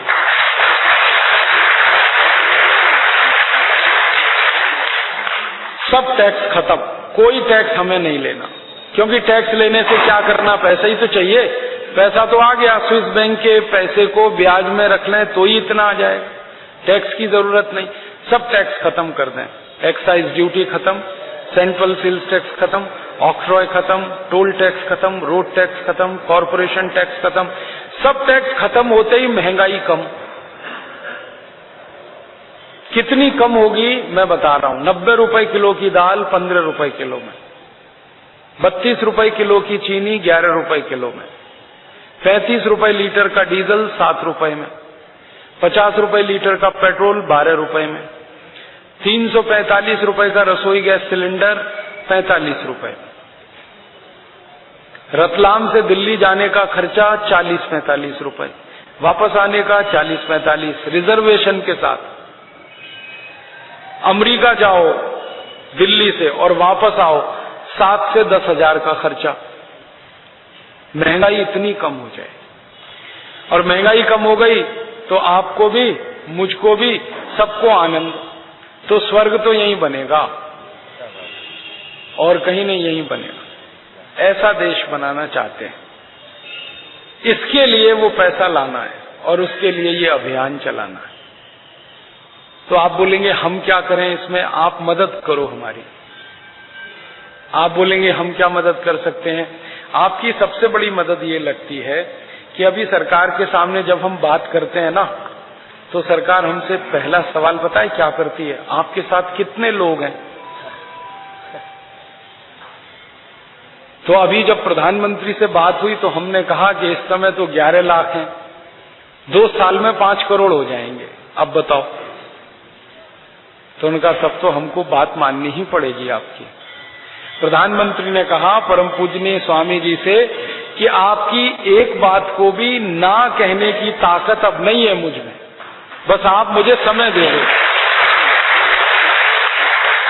जब स्वामी जी ने कहा ना ये काम हम करना चाहते हैं, तो उन्होंने कहा बिल्कुल हम करेंगे, हम ना नहीं कह सकते, क्योंकि आपकी ताकत इतनी बड़ी है, तो हम ये ताकत और बड़ी करना चाहते हैं। हिंदुस्तान की सब पार्टियों के पास कुल मिला के 4 करोड़ सदस्य हैं, हम 5 करोड़ बनाना चाहते हैं, ताकि हर पार्टी हमसे छोटी रहे। वो छोटे रहेंगे तो बात हमारी मानेंगे, लोग हमारे पास हैं तो बात हमारी चलेगी। क्योंकि ये प्रजातंत्र है ना, इसमें जिनके पास ज्यादा लोग होते हैं उन्हीं की बात मानी जाती है। वो अच्छी हो या खराब, इससे महत्व तो नहीं है, ज्यादा लोगों की सुनते हैं। तो ज्यादा लोग हमें इकट्ठे करने हैं, तो आप सब हमारे साथ आ जाओ तो संख्या बढ़ेगी हमारी। आप हमारे सदस्य बन जाओ, और सदस्य बनने के लिए एक फॉर्म है, वो भर दो। 51 रुपए फीस है।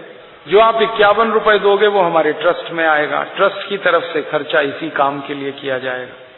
कुछ विशेष सदस्य बनना चाहें तो 1100 रुपए है।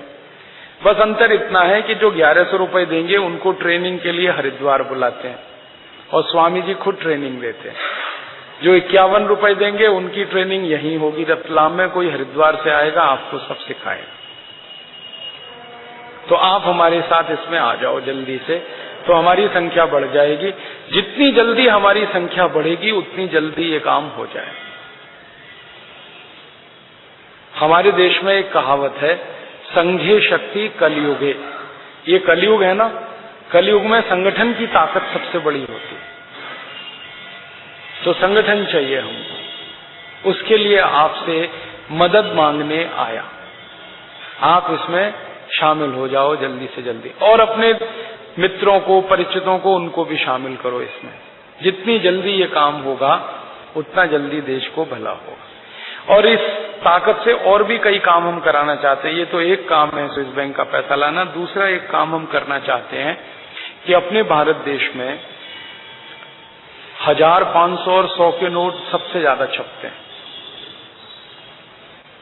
आपको ये शायद मालूम है या नहीं कि जितने नोट बाजार में है ना, उसमें 85% नोट बड़े नोट हैं, 1000 के, 500 के, 100 के, और 15% नोट हैं वो 50 के, 20 के, 10 के और 5 के और 1 के हैं। अब 84 करोड़ लोगों को तो एक दिन में 20 रुपया नहीं है खर्च करने को, तो उनको तो 1000 रुपए की क्या जरूरत है। इसका माने ज्यादा लोगों को तो 20 और 50 का नोट चाहिए। तो हम चाहते हैं कि इस देश में 20 और 50 के नोट ही चलें, सब 1000 का नोट बंद हो, 500 का बंद हो, 100 का बंद हो। ये कानून बदलना है अपने। तो इसके दो फायदे हैं, एक तो गरीब आदमी को जो चाहिए वो मिलेगा, दूसरा बड़े नोटों से इस देश में भ्रष्टाचार ज्यादा होता है। नोट अगर छोटे हो गए तो भ्रष्टाचार कम होगा। अभी किसी को 10 करोड़ की रिश्वत देनी है तो एक ब्रीफ केस में भर के दे आता है, और जब 50 रुपए से ऊपर का नोट ही नहीं होगा तब देखे 10 करोड़ की रिश्वत कैसे देगा। हाँ, ट्रक भर के नोटों के बंडल ले जाने पड़ेंगे, तो लेने वाला भी परेशान और देने वाला भी परेशान। लेने वाला रखेगा कहाँ एक ट्रक भर के बंडल। तो ये झक मार के भ्रष्टाचार कम होगा। और इससे भी बड़ा एक दूसरा काम होगा, वो ये कि अपने भारत में पाकिस्तान की तरफ से जाली नोट आजकल बहुत आ रहे हैं। आप अखबार पढ़ते हैं, 15 से 20% जाली नोट आ गए अपने देश में। और पाकिस्तान ये जाली नोट जो भेजता है ना, वो 1000 और 500 और 100 के ही है, 50 के नहीं भेजता। एक पाकिस्तानी एजेंट को अभी सरकार ने पकड़ा है, उससे पूछा कि तुम 50 के नोट क्यों नहीं लाते जाली, तो उसने कहा वो महंगा पड़ता है। उसने उसका हिसाब बताया कि 50 का नोट छापना, उसको पाकिस्तान से भारत लेके आना, इसमें एक 50 का नोट चलाने में 55 रुपए खर्च होते हैं, तो हमको घाटा है। और 20 का नोट चलाने में 25 खर्च होते हैं, 10 का चलाने में 15 खर्च होते हैं। वो कहता है 1000 का हम इसलिए लाते हैं कि ये सस्ता पड़ता है, 500 का भी सस्ता पड़ता है, 100 का। तो आप 1000, 500, 100 के नोट ही खत्म कर दो तो जाली नोट की समस्या हल हो जाएगी और लोगों की जरूरत के नोट ज्यादा हो जाएंगे। और फिर इससे एक फायदा और होगा कि जब नोट छोटे होंगे ना, तो लोग ज्यादा से ज्यादा व्यवहार बैंकों के माध्यम से करेंगे, कैश का ट्रांजैक्शन कम हो जाएगा, चेक से होगा या ड्राफ्ट से होगा। तो चेक और ड्राफ्ट का ट्रांजैक्शन अगर बढ़ता है तो ईमानदारी बढ़ेगी, बैंकों का व्यवसाय बढ़ेगा, लोगों का रोजगार बढ़ेगा, ज्यादा बैंक खोलने पड़ेंगे, लोगों को बचत करने की आदत पड़ेगी, खाते बैंकों में जाएंगे। ये सब एक अच्छा काम इस देश में होता जाए। एक और काम हम करना चाहते हैं, वो ये कि भारत की जो इस समय कानून व्यवस्था है, इसके कानून सब अंग्रेजों के जमाने के हैं। एक आईपीसी है, इंडियन पिनल कोड, एक सीआरपीसी, क्रिमिनल प्रोसीजर कोड, एक सीपीसी, सिविल प्रोसीजर कोड, ये सब अंग्रेजों के जमाने के कानून हैं। ये हटाना है हमको, क्योंकि इस कानून से न्याय नहीं मिलता किसी को। कानून ही ऐसे हैं, न्याय दे ही नहीं सकते वो। आईपीसी, सीआरपीसी, सीपीसी के बारे में एक पूर्व मुख्य न्यायाधीश से मेरी बात हुई तो उन्होंने क्या कहा, मैंने उनको पूछा कि कोर्ट में कितने मुकदमे चल रहे हैं, तो उन्होंने कहा 3.5 करोड़। मैंने कहा इनका फैसला कब आएगा, तो उन्होंने कहा 300 साल में। मैं पूछा क्यों, तो उनका कानून ऐसा है, आईपीसी, सीआरपीसी, सीपीसी, जल्दी फैसला आ ही नहीं सकता। अब 300 साल में फैसला आए तो वादी भी मर जाएगा, प्रतिवादी भी मर जाएगा, फैसला किसको करोगे आप? 300 साल कौन जिंदा रहेगा? इसका माने कानून ऐसा होना चाहिए जिसमें फैसला जल्दी से जल्दी, क्योंकि अंग्रेजी उनकी भाषा नहीं है, फेल हो गए तो क्या बात है। मैं आपको एक पुरानी घटना सुनाता हूं। भारत के एक प्रधानमंत्री थे, पंडित लाल बहादुर शास्त्री जी। उनका बड़ा बेटा हर समय अंग्रेजी में फेल होता था। अब प्रधानमंत्री का बेटा अंग्रेजी में फेल हो सकता है, तो किसान का बेटा फेल हो जाए तो कौन सी बात। शास्त्री जी को उसकी कोई चिंता नहीं थी, वो तो कहा करते थे कि ये हिंदी में फेल हुआ तब इसकी मैं मरम्मत करूंगा, अंग्रेजी में फेल हो जाए तो क्या फर्क पड़ता, हो गया।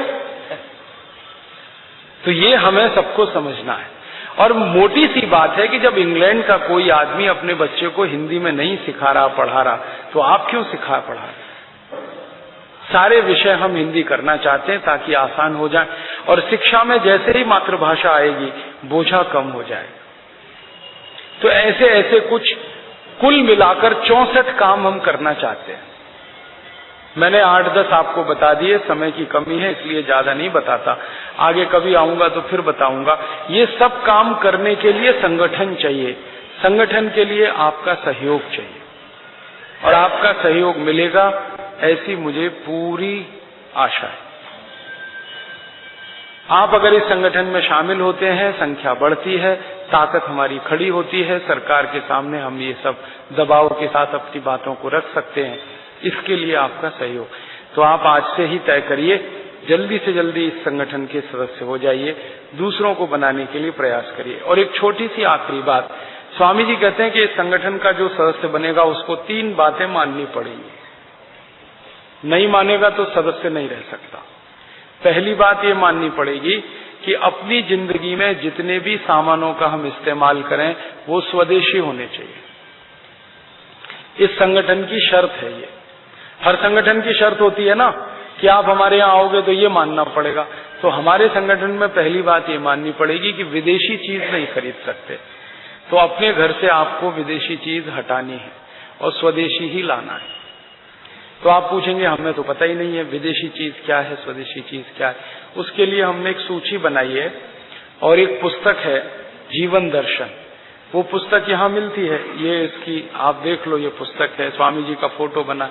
इसको खोलना तो पीछे के पन्ने पर 115 नंबर का पेज है, ये पेज है। इसमें पूरी लिस्ट है। एक तरफ लिखा है स्वदेशी सामान, एक तरफ लिखा है विदेशी सामान। विदेशी लाना नहीं है, सिर्फ स्वदेशी लाना।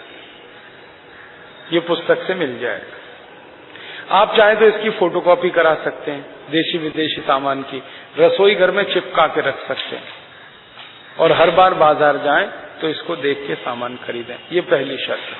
दूसरी शर्त क्या है, इस संगठन में जो भी व्यक्ति आएगा वो व्यक्तिगत जिंदगी में हिंदू, मुसलमान, सिख, ईसाई कुछ भी हो सकता है, सार्वजनिक जीवन में उसको भारतीय होना पड़ेगा। तो सार्वजनिक जीवन में हिंदू, मुसलमान, सिख, ईसाई नहीं हो सकता। सबके लिए ये दरवाजा खुला है इस संगठन का। कोई भी व्यक्ति आए, अगर हिंदू मुसलमान है तो घर में छोड़ के आए, हमारे यहाँ आएगा तो वो सिर्फ भारतीय है और भारतीय है। तो व्यक्तिगत जीवन में आप हिंदू, मुसलमान, सिख, ईसाई, जैन, पारसी कुछ भी हो सकते हैं। आप देश के लिए जब काम करने आ रहे हैं तो आप सब एक हैं, भारतीय हैं। ये दूसरी शर्त। और तीसरी शर्त है कि जो भी व्यक्ति इस संगठन में आएगा वो व्यसन नहीं कर सकता, दारू नहीं पी सकता, मांस नहीं खा सकता, अंडा नहीं खा सकता, नहीं तो कोई मतलब नहीं है इस पूरे आंदोलन का। तो व्यसन छोड़ेगा, मांस, मछली, अंडा, दारू, शराब, बीड़ी, सिगरेट, गुटखा, मावा, सब, तब वो इस संगठन का सदस्य बने। ये 3 शर्तें सबके लिए हैं।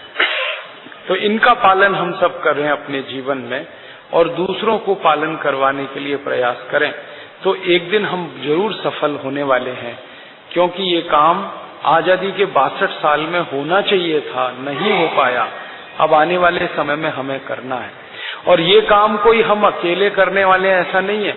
हमारे लाखों लाखों क्रांतिकारियों का यही सपना था कि देश आजादी के बाद निरोगी हो, सुखी हो, समृद्धशाली हो, संपत्तिवान हो, स्वदेशी हो, स्वावलंबी हो।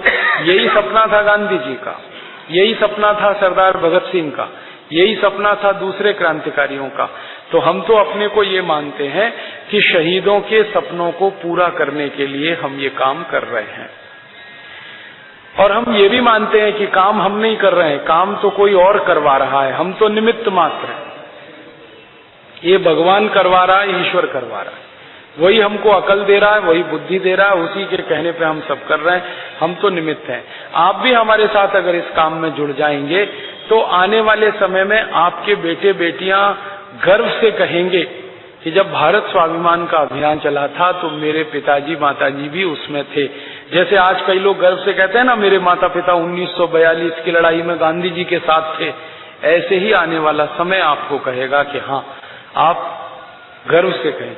और जो नहीं शामिल होंगे, काम तो ये होने वाला है। देखो मैं आपको बता दूं, आप शामिल हो जाओ तो जल्दी होगा, नहीं होगे तो थोड़ा देर में होगा, होना तो इसको है।